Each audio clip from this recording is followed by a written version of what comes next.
Warning, anime out of context has strong language, spoilers, stupidly wrong ideas, and general silliness. Neither of our hosts are professionals and do not take their opinions as such. Listen at your own discretion, and enjoy.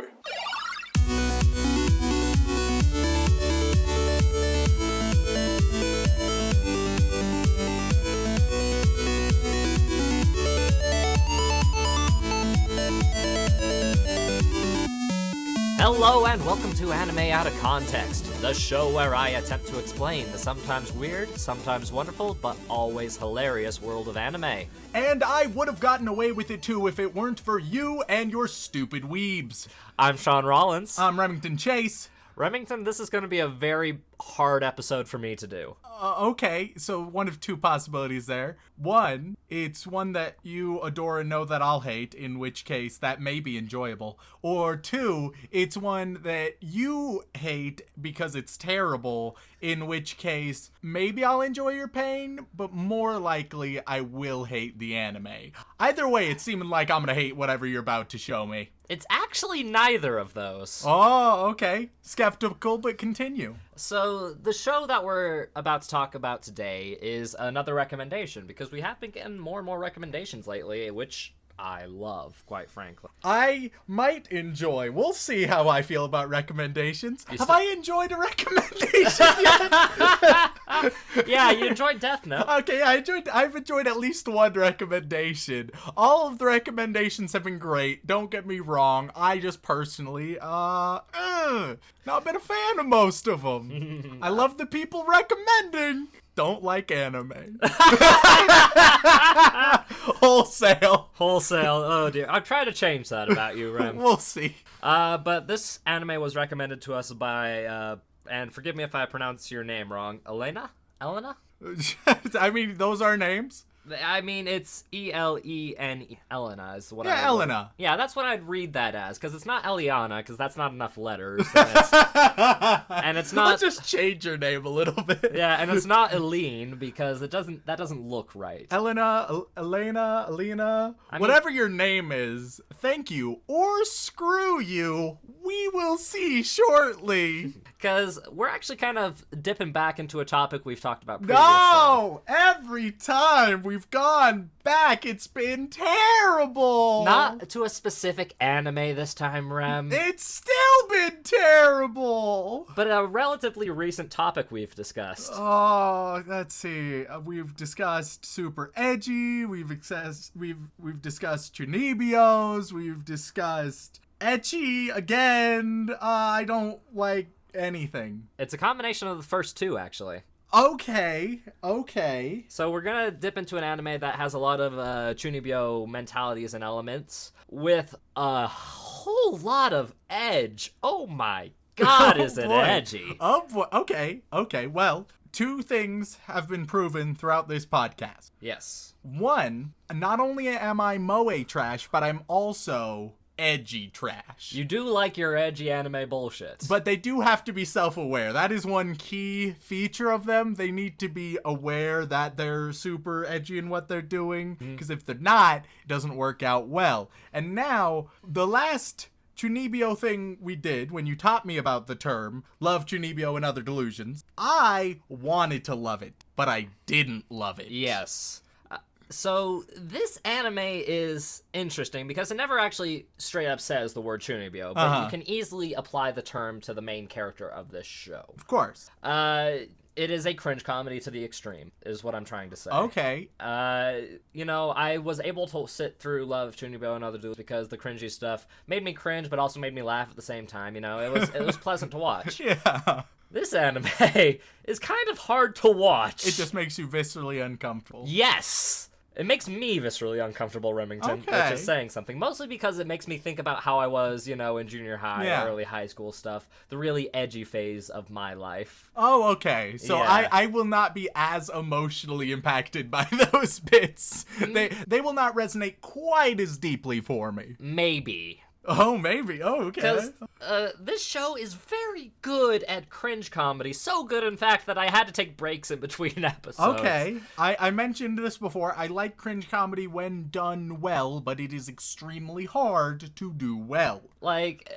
I've never been a big cringe comedy kind of guy, but I assume it must be doing something right if I'm laughing and then I'm like, I can't watch anymore, I need to take a break. Okay, well, see, this is the worst position for me to be in because I am so tentatively getting my hopes up, and that is never good for this podcast. It never is, but I'm curious to see how you'll react to it. So, the anime we're going to be talking about today, and I'm going to try and do the Japanese name first. I'm excited to hear you go for it, Shaun. It's a very long title. Oh, God. All right, let's hear it. All right.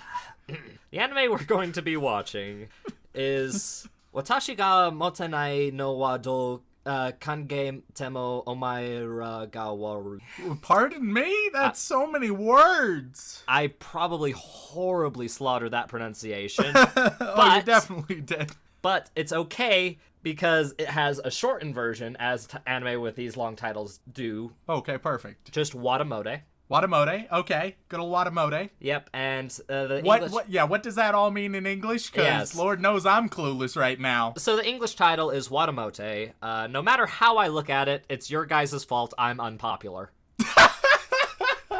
Oh, that is another great title.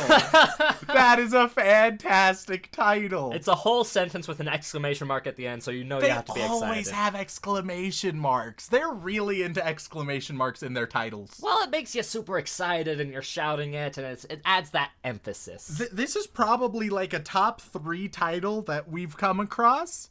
However, the last amazing title, Love, Chunibyo, and Other Delusions, that we came across, it made me so optimistic, and it crashed all of my dreams down. This seems like just that episode part 2 in a lot of ways, because so far it's just following that exact direction. A little bit, yes. Whereas Love, Chunibyo, and Other Delusions had more of a romance and light comedy focus with the cringe comedy sprinkled in, this is all cringe comedy. Okay.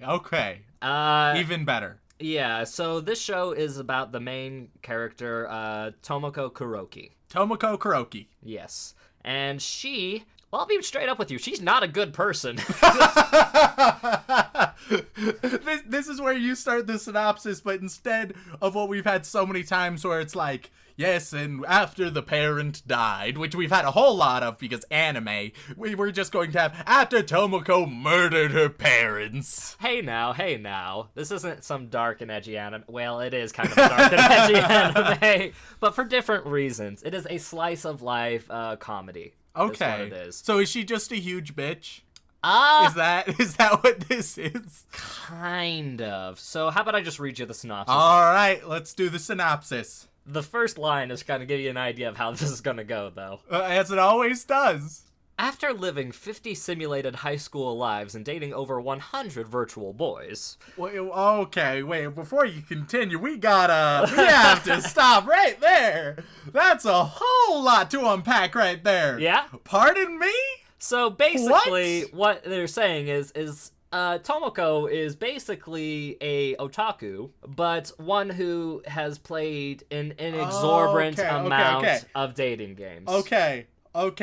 I had a very different image here. Yeah? Yeah, I had like this is some dystopian future, or she's some like weird crazy super genius where she went all like Fallout with it, got a whole simulation around her and ran it through. But no, she plays a lot of dating sims. I would watch that anime. I would totally watch that anime, like super genius Sherlock Holmes style dating. That would be great. She enjoys eating with her left hand. That must mean that she is quite an amazing person, unless you make her upset. You know, I love things like that. That'd be great. But no, there's no anime like that. Okay, so just dating sims. Last time we had an anime that touched on otakus and dating sims, Shaun. It went downhill real quick. Yes, but they weren't trying to be cringy. This one is. Okay. Allow me to continue. So, now I'm frightened. Tomoko Kuroki believes that she is ready to conquer her first year of high school. Little does she know that she is much less prepared than she would like to think. In reality, Tomoko is an introverted and awkward young girl, and she herself is the only one who doesn't realize it. How can you not realize that you're an introvert. I understand how you cannot realize you're awkward if you're just like not at all aware of yourself. Then you can just be horribly awkward due to the lack of awareness. But I feel like you'd have a basic understanding of if you were introverted. If you're like, I like people. Okay, you're probably not. You see, that's the thing, actually, is this show is kind of about her delusions as a whole. Okay. Because she doesn't, like, she starts off thinking to herself, okay, I'm going to be popular, and this is what is necessary to be popular. Because at the very beginning of the show, it actually outlines what a popular girl is, or at least what she thinks it is, because from an internet search. Oh, perfect. And you find a WikiHow. Exactly, kind of thing. WikiHow, how to be a popular anime girl. And it is literally her with her misconceptions of what makes a person popular, interesting, or likable, and misconstruing them, which leads to so many awkward and horrible situations. It's basically a cycle of a downward spiral of madness for her, because she will look at a situation, overreact to the situation, do something way out of left field to solve and fix the solution of this. I'm having a stroke right now. It's a little hard to explain. Let me start. I'll be honest, Shaun. You've been talking a lot. I've just been searching the internet for WikiHow, how to be a popular anime girl. Of course you have. I just wanted to see if it existed. And does it? Unfortunately not. There's how to act and look like an attractive anime girl, but unfortunately, it doesn't talk about how to be a popular anime girl. Just put a pin in that one for later. We might need that. What? Oh, God. No. No. Okay, allow me to recollect my thoughts. So Tomoko, it's a self-destructing downward spiral is what she goes through. Okay, perfect. She gets into a situation that she overreacts to and takes over dramatically, and then she tries to come up with a solution, which ultimately causes the thing she didn't want to happen. She's like Wile E. Coyote, but an anime girl in high school. Exactly, with extra cringe humor sprinkled on top. Perfect. It's very interesting, and the show is fairly self-aware of how horrible and cringy some high schoolers can be, because that's where the chunibyo comes into this. Because she's such a closet otaku and has these delusions of being much better than she actually is, because she's not a great person. Like, she says a lot of things that are just straight up uncomfortable, rude, and flat out mean. Not to actual people, mind. This is all in her head. Because when she actually does talk to people, she just kind of goes like, hi, little introverted stuttering like that. Yeah. And this anime as a whole is an interesting Here's what I'm really hoping for. What are you hoping for, Rem? I'm hoping that the average interaction in this anime goes, you got Tomoko and she's like, hey, going, I'm a nervous little Tomoko. And then her internal monologue is just like, oh, hell yeah, nailed that social interaction. I'm the fucking best. Little column A, yeah, actually. Yeah, that does happen. But every time she screws up an interaction, and she knows she screws up an interaction, it just keeps going downward, and her thoughts get darker and creepier, and you have flashbacks to the time in high school where you just wish everybody around you would die. Oh, perfect. Because I had a few of those. Is this going to turn into a strange, like, school shooting anime? Are we delving into, like, weird territory here? Oh, don't be ridiculous, Remington. This isn't set in America. That's the one thing the Japanese have over us. God damn it. No, it's more along the lines of the show is just watching Tomoko in these awkward situations, feeling sorry for her at some points, and also just being angry at her for others, because it's like, no, that's not what people think. If you just do this, you're fine. Or it's like when she gets sad and frustrated because she doesn't quite understand why she is the way she is. Okay, so normally I would now ask about the other characters, stuff like that, because surely there are other main characters. But with how it's being described, I have high confidence. There's a certain kind of character that I'm really hoping is in there. Mm-hmm. There's gotta be a pet that she always talks to, right? Damn it! I was so hopeful. You're not gonna get your moe fix in this show, that's for certain. Unless you find Tomoko as a moe character, which I don't think you will. Nah. Here's a picture of her. Oh god, she's gonna kill somebody. Probably, yeah. But yeah, it's not a very moe show. And as far as other characters go, they're very secondary. They're just Okay. So this is largely a show carried on the shoulders of Tomoko. Yes, it's all from her perspective and her thoughts and her views, how she interacts with random people, some people in her class. And what's really interesting about this show that I find kind of clever, which is also kind of clever because they save on the animation budget a bit. So what they will do is, it's all from Tomoko's perspective, right? Yeah. So there are lots of characters who just won't have faces because they don't register to Tomoko, as well as That's fair. even I accept more that. minor characters, background characters, are just grayscale. I totally accept that. Yeah, but the people that do have full facial features are people that Tomoko are acting attention to. Okay. So it has a very interesting look on perspective. I think that's insight. that's an interesting idea that can be done very well. I've discussed it before. It was one of the reasons I loved Umaru-chan, and Yep. that's been a recurring theme in a couple of the anime we've discussed. So that's always a theme that I'm interested in seeing more of. Yeah. All right, so we've gotten the basic idea of what it is, and we have a basic idea of Tomoko. But tell me the logistics, Shaun, because this is gonna help me judge the show before I watch it. How many episodes are there? 12. Oh, perfect. This is a great show. Technically, there's 13 because. Wait, what do you mean? Technically, there's 13. How is there a technically? Okay, so aired on TV, there were 12 episodes. And But there was a secret unreleased episode hidden under the mountains. kind of. It's not necessarily a hidden thing. It's just a year later we get a 13th episode that was released with a collector's edition of the manga. Oh, So it's okay. it's a original video animation, which in anime terms is just a separate, usually non-canonical episode or a movie of an anime series. Okay, So, I get it. A lot of times, different animes will get these OVAs before they'll get a proper televised series. And if people like the OVAs, they'll probably get a televised series. Or if there's a really good televised series that is kind of short, but they want a little more content, they might get OVA.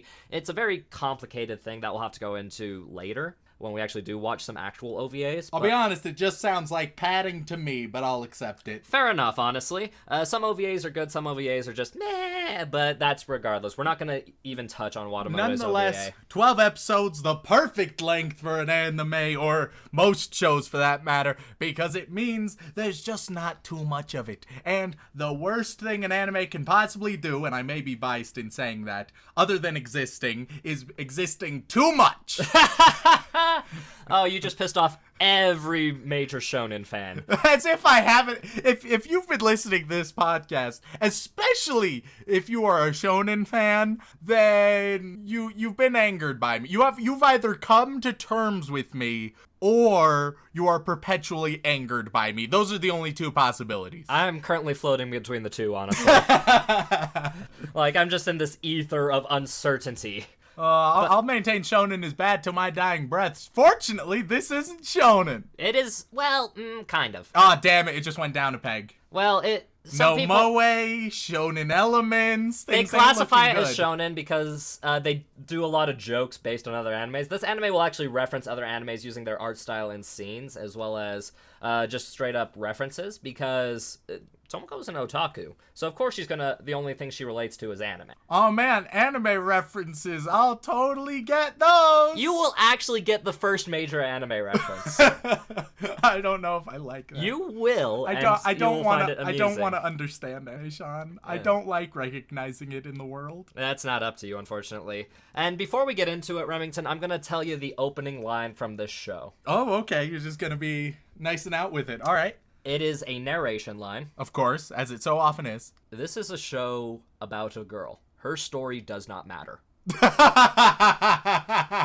I like it. And with that, let's go watch some WataMote.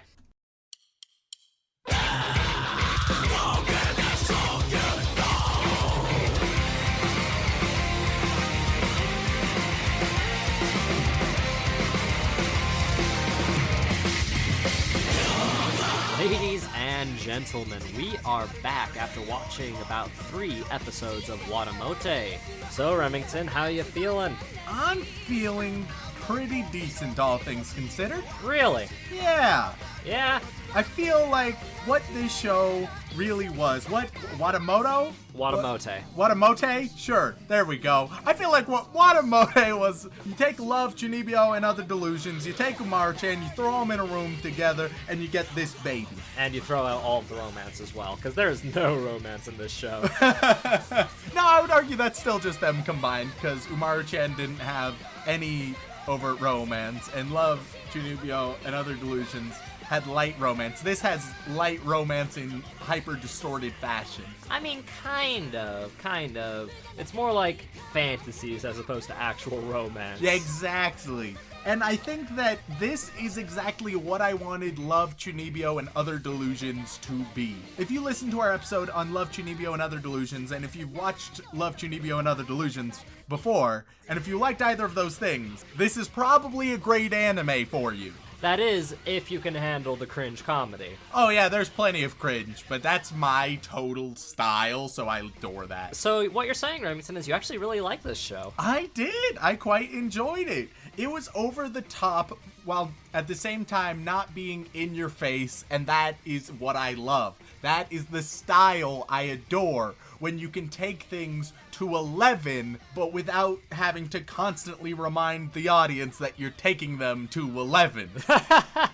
Yeah, it's a very interesting take on slice of life, where everything that's happening is things that could have happened, or thoughts that you may have had in this time period of your life. You know, the Chunibyo concept and idea, and then just overly dramatizes it and pushes it just one step farther through Tomoko's mentalities. Oh yeah, and it's so delightfully melodramatic and intense. It truly is, as I've already stated, everything I wanted in Love, Chunibyo, and Other Delusions, and more. Yeah, I'm glad you think so, because this anime does have a little controversy surrounding it. Oh, does it? Nothing too major, but just the way it handles, well, obviously, high schoolers and sexualization, which arguably, I think it's probably the most mature handling. Yeah, all right, let me take this over, Shaun. Yes, okay. I'm about to go into a miniature rant. A miniature rant. I'll get the A miniature popcorn. rant on anime sexuality, which at this point is a frequent occurrence. So, it is true, this anime had quite a bit of sexuality involved with it, especially awkward teenage sexuality. Now, teenage sexuality is something we've touched on before, and it's something that I have decried 9 times out of 10, because usually it's done with a, hey boys, look how sexy it is type of context, and it's focused on the fan service, and primarily it's so gratuitous. Meanwhile, this was the first anime that I think handled sexuality so well because it was never gratuitous. It always felt authentic, well-placed. It deserved to exist where it did. So if there's controversy here, that blows my mind. Because when you have things like Rosario Vampire that exist, that's problematic. That's bad. This handled things in a very mature and real way where it wasn't gratuitous boobs and panty shots every other frame. Fair enough, and honestly, that is where the controversy kind of spreads from. It's a very small one, and that's just because it made people feel super fucking awkward. That is the problem people have with it, but... Oh no, sexuality that doesn't make me aroused, it just makes me feel awkward, as you often do when sexuality gets brought up. How terrible! Exactly, and people weren't expecting it per se. They were expecting, you know, some awkward cringe comedy here and there, but they weren't expecting Tomoko to have as many lewd, dark thoughts that pointed to that stuff, which, quite frankly... I make the joke a lot saying that, but high schoolers wouldn't think that, Remington. Oh, yeah. Anytime something remotely sexual in high course. school gets brought up. But the truth of the matter is, this is probably the best representation of what's going through a introverted, anxiety-ridden high school head when it comes to sexuality and things like that. And I think that's a great thing. The only downside is God, does it hurt to watch sometimes. Oh yeah, it's horrendously awkward, cringe-inducing, and sometimes makes you want to leave the room. And that is the charm. I love stuff like that. If you absolutely cannot handle any types of cringe, this may not be for you. But for me, this ticked off so many boxes. It was extremely melodramatic in a very self-aware way. It had a psycho bitch of a protagonist, and Shaun, you know how I feel about psycho bitches as protagonists. I mean, this show is only one child murder away from being your number one anime. Oh man, as we've seen, child murder is one of the things that makes me enjoy an anime. Are you curious to know what the general rating is for this anime? Oh, please tell me it's high. It is only about 7.22 out of 10. Anime fans are all savages. I understand, that's a fine ranking, but it should be higher. There were other things that are so much worse, that are ranked so much better. Anime community, why don't you just agree with me 100% of the time? And it's interesting, too, because Remington, for this show, it was an interesting one because I felt your rating would be about the same as my rating for this show. Oh, that might be a first. Exactly. Because I knew I liked this show, kind of. You know, just the kind of like factor because it's the cringe comedy and it's hard to watch in more than one sitting. Of course. It's difficult. But at the same time, it handles the looks into anxiety and self-stress, situations where that you yourself have caused and make matters worse just by trying to prevent a situation that wasn't going to happen in the first place. And I resonated a lot with that. At the same time, watching one episode and be like, oh god, I can't watch anymore. Like, this was the hardest episode series for me to get through of all the ones we did. Like, Fist of the North Star was hard because there were so many of them. Yeah. But this one was hard because of all the awkward things that happened and all of Tomoko's misconceptions about what makes somebody popular versus what makes somebody a good person and things like that. Because this show very clearly states her story does not matter.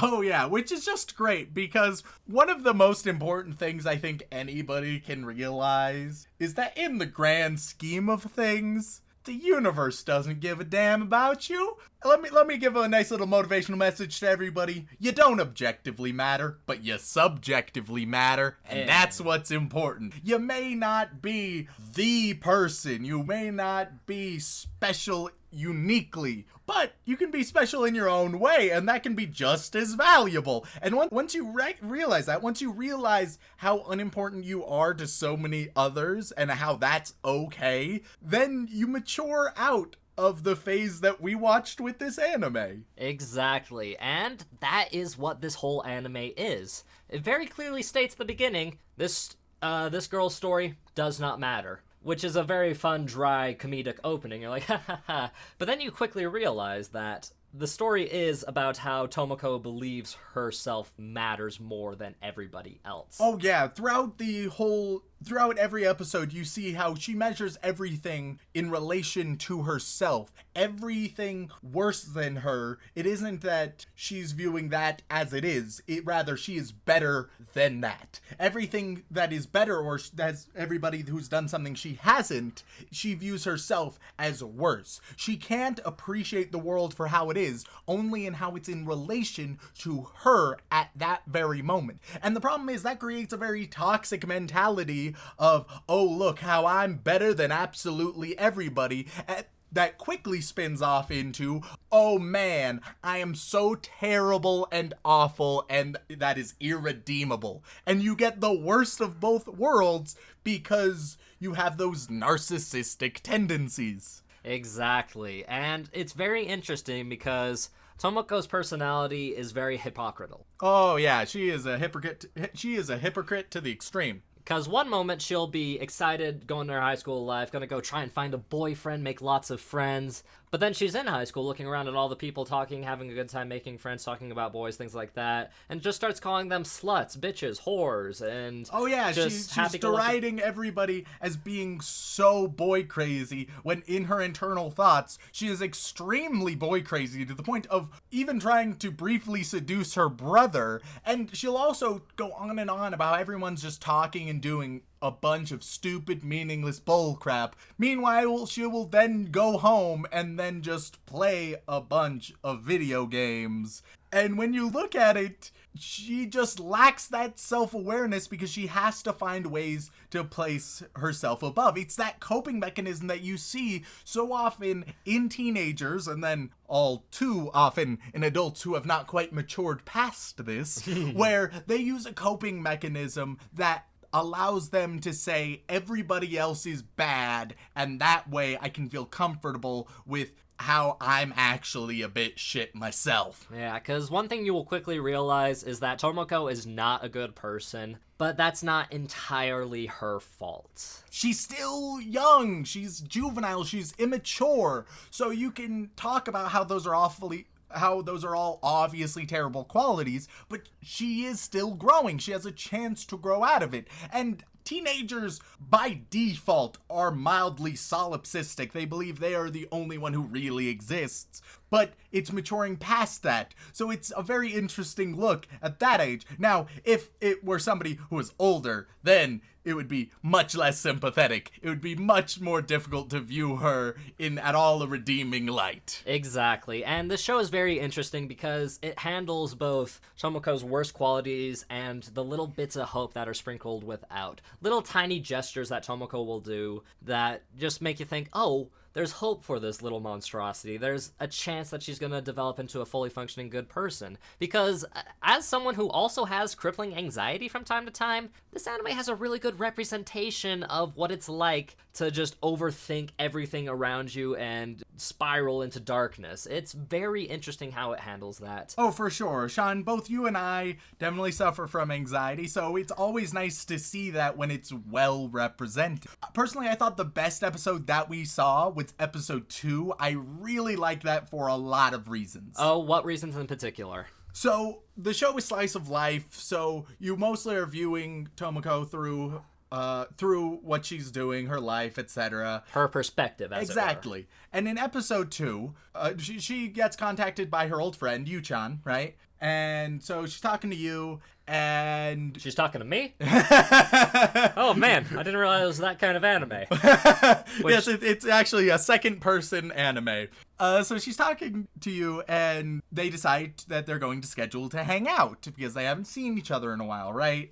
I like this episode for 2 primary reasons. First, once that happens, once they schedule it, Tomoko decides that she's going to put the effort in to very rapidly change her life to be more interesting. That way, she can tell Tomoko all of the very interesting things that have happened, even if they've only just happened in the past week. This is obviously silly and ludicrous and absurd, which is fantastic in of itself, but it is also a genuine tool for self-improvement, and one that I used when I was in a rut at about the same age. The best tool I had was that level of vanity of, oh, well, let's just make interesting things happen. Let's live an interesting life. And if you have to be motivated by what you're going to tell others, that's fine. If you're trying to consider, oh, how do I make people like me? Oh, I know. What I'll do is I'll behave in an interesting, kind, and fun manner. And if I am interesting, kind, and fun and behave that way, then they'll like me. I figured it out. But by behaving that way, you become that. Now, that being said, it does not work out for her. Exactly, because right out the get-go, she runs out the door. She's so excited to make some good memories so she can talk to her friend. Talks about how, I ate twice as much breakfast today. I'm gonna be great. Literally cuts to her puking out all that breakfast because she was running late to school and such. Yeah, she doesn't really have an understanding of the nuance in the world, so even though I just talked about how that's a great, genuine tool to use, she seems it as a bit too black and white to be useful. But then the second reason why I really liked episode 2 was when she actually meets up with you. When she actually meets up with you, then she sees that her old friend, who used to be just as awkward as she was, has now blossomed into a much more sociable, personable person. Basically everything Tomoko wants to be. And because of that, she hates it. She throws herself into a spiral because remember, everything external to her is in relation to her because she is primarily selfish. So she doesn't just view her friend changing as, wow, look at all that self-improvement, but rather, wow, they have abandoned me. They have left me behind. And throughout the episode, you see that it's far more nuanced than that, though Tomoko never sees the nuance, rather she just goes from black to white to black to white. Yeah, screw you, Galileo, the sun revolves around me. Exactly. And I thought that it was a really great representation of how the nuance exists in that world. And there's so much out there that Tomoko can change. She could be different, but she views things in such a black and white extremist perspective that she's not going to be changing until she matures past that. And that is where the show really shines, because throughout you're getting all of these dark, terrible twists and turns, the mindscape of Tomoko. Literally, there's a line where she says she wishes the school would be occupied by terrorists. Oh yeah, there's some insane lines! Like, when it goes into her dark thoughts, they get real dark. And it's hilarious and amazing because I have had similar thoughts in high school, but of course never acted on them because I'm a reasonable person. High schoolers, especially introverted ones on the outskirts, they can have some crazy thoughts. And I ain't even talking about the absolutely genuinely crazy ones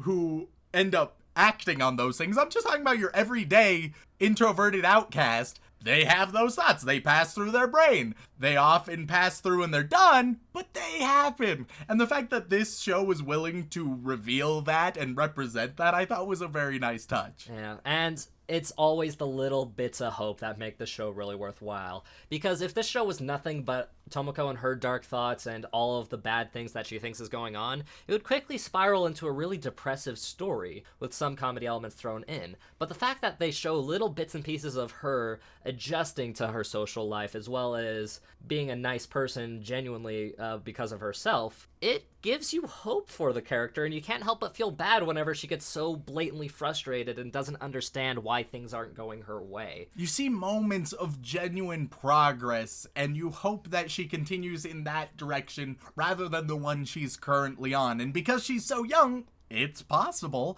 And I think that is a very strong appeal for the show, because as I watch it, then I'm hoping that she improves. But the nice thing is it's entertaining regardless. Obviously, the overarching themes and plot isn't really what you're in there for, but it's nice that it can be. It's more of a introspective look onto the mind of a high schooler, and that's fine. Oh yeah, I going into this, I was drawing a lot of parallels to one of my favorite movies that I've seen this year, 8th Grade, which was directed by Bo Burnham. Absolutely fantastic movie, definitely not for everybody. But if you liked one, you are almost certain to like the other, because they have so many similar themes of that growing up in a weird stage of transition, all of those fears and anxieties that are matched with that, as well as all sorts of delusions and false hierarchies and blacks and white that doesn't exist and lack of nuance. And it's great. It's so great to see. That's what I was hoping to see here, and I absolutely did. I was worried that I was becoming too optimistic, but fortunately, this is one case where I was not let down. And honestly, even if you're not too interested in the deep introspective of the mentality of a teenager, if you're not like us and we to dig deep and find all the nitty-gritty details of what makes the good show and a good commentary on anxiety and social awkwardness, the show is just flat out funny in a lot of different places as well. Easily one of the most humorous anime that we've seen on this podcast. The jokes and the timing were so well done. It captured it fantastically. I've said this before, but it had the details down. This is something that I drew a lot of parallels with Umaru-chan. Yes, you can just view it on surface, and if you view it on the surface level, it's still very enjoyable. But if you look at all of the little details and the effort put into those little details, it's impressive, and that definitely makes it a lot more entertaining. Yes, one of my favorite indications of this is I mentioned in the first half how background characters in this show are often either completely grayscale or will lack facial features. Yep. And that's just Tomoko's perspective on them. She considers them to be background minor characters that have barely any effect on her life. My favorite moments are when she's talking with somebody or she's in a different scenario. She hears something in the background that sounds like, sounds something super positive for them and something good for other people that's not happening to her, and she herself will immediately go grayscale and blend in with the background characters. Yeah, like she wants to exit out of her own story. Which is hilarious and so sad. Truly. Or another thing down that line is how she views the world in such a toxic way, and yet there's so many examples that we've already seen of people being so kind to her and so opening, or often the worst they are is just ignoring her. But that's one of the greatest sins you can have to Tomoko, is ignoring her, because that means that you hate her, or you are a terrible human, or you're plotting against her. You're one of those bimbos who's more focused on other things, right? And all of those paranoid delusions. But it was a nice touch showing that the world around her isn't the problem. The world around her is fine, but she needs to recognize that. She needs to achieve that self-awareness. And at this point, we're repeating a lot of the same points, but it's because those are the points that we really enjoy. That introspection combined with the great use of comedy and absurdity. It was a beautiful mix, very well done. In fact, there's only really 2 times where characters are downright mean or say something mean about her. Oh, yeah. The first time is when her little brother's friends see her when she's making a very horrible face to not be recognized by her classmates. It's a very funny moment. It really is. But they say that she was extremely ugly because she was making an extremely ugly face. She looked like those old Muppets. Like the old Judge Muppets, the critic ones. She looked like they had an anime child, and that was her. Statler and Waldorf? Yeah. Yeah, and it was hilarious because the face was funny, but then you hear them say, man, she was freaking ugly, and then Tomoko just breaks down. Oh, yeah. And it's super sad, and you're like, oh my god, I feel so bad, but god, was that hilarious. Oh, yeah, and then the second moment was just with her teacher when she forgot her textbook, and instead of doing anything about it, she just tried to hide it, and was hoping she would get away with it. So she's not taking the best course of action, but anxiety. And so then the teacher accosts her and lectures her a bit about it, and he's a bit of an a-hole. Not an extreme one, but definitely harsher than he should be. Those are like the only 2 examples that I can think, and in both cases, it's great because even then you can understand what the person being rude is saying. Like, Tomoko was trying too hard to be cute, or trying to sneak by something that really didn't matter and was really stupid. And so Tomoko half brought them in on herself, but still received things that were a bit more mean than they should have been. And that's just great. It's great, and just, it's so heartbreaking whenever it happens, too, because she doesn't quite understand the reasons behind. But there was a single thing that, unfortunately, there's no way to transition into this, but it was possibly my favorite joke in the entire thing. Oh, I think I know what you're talking about. It happened quite early on. She's just listening to music, and then you're shown that it's the Yandere Boys and their verbal abuse CD. That was in the 2nd episode. That was so funny to me. It was a bit of a weird moment because it was an anime thing that I understood and found amusing. So there was a bit of shame in me finding so much enjoyment, but it was a great joke. Yeah, there were actually a lot of different anime references in this show for all the otaku because I understood too many of them, Shaun. I understood too many of them. And we've gone too deep. And the farther we go, the deeper we go, the more you'll understand, and I'll get to show you more shows like this. Oh, the further I stray from God's light. And it's great, too, because those little subtle anime references make the show even more funny in the less cringy, serious way. Because there is literally a scene where she's trying to figure out ways to make herself more physically attractive in the first episode. And she goes into a Death Note style searching on her computer with dramatic camera pans, sweepings of the mouse, multiple windows being opened up. It was just amazingly done in the stereotypical Death Note fashion, and it was hilarious. And once again, it's not super in your face. It'll be going over the top with these things, but it won't be like, hey guys, it's Death Note. Did you get that it was Death Note? It's Death Note, guys. It doesn't need to do that, and it doesn't. My favorite is when it made a reference to Kuroko's no basket. Oh, Kuroko no Basket. Oh, that hurt me deep inside. Especially because you recognized it. That was a reference I didn't want to understand, Kuroko no Basket. If I could just deeply forget about that, that would be great. You never will. You never will. So, Remington, WataMote, great show, you think? I think it was pretty good, Shaun. I'm glad you enjoyed it, Remington, so I have to ask, would you like to watch some more episodes with me? You know, Shaun, at the start of the day, I didn't think I was going to be saying this, but I definitely would. Thank you so much for tuning in. If you enjoyed listening to us overly dissect a cute comedy anime, then please leave a review on whatever platform you listen to us on, whether it's Apple Podcasts, Podbean, Stitcher, Spotify, anything really. And if you would like to contact us directly, whether it be feedback, comment, question, or a recommendation, just like Elena, Elena, whatever her name is, we love you. I'm going with Elena, and I'm standing by it. If we butchered your name, Elena, just know we appreciate you. And also, thank you for the great recommendation. If you would like to send one just like her, you can send it on over to animeoutofcontext@gmail.com. Once again, thank you so much for tuning in, and it gets better, guys, I promise.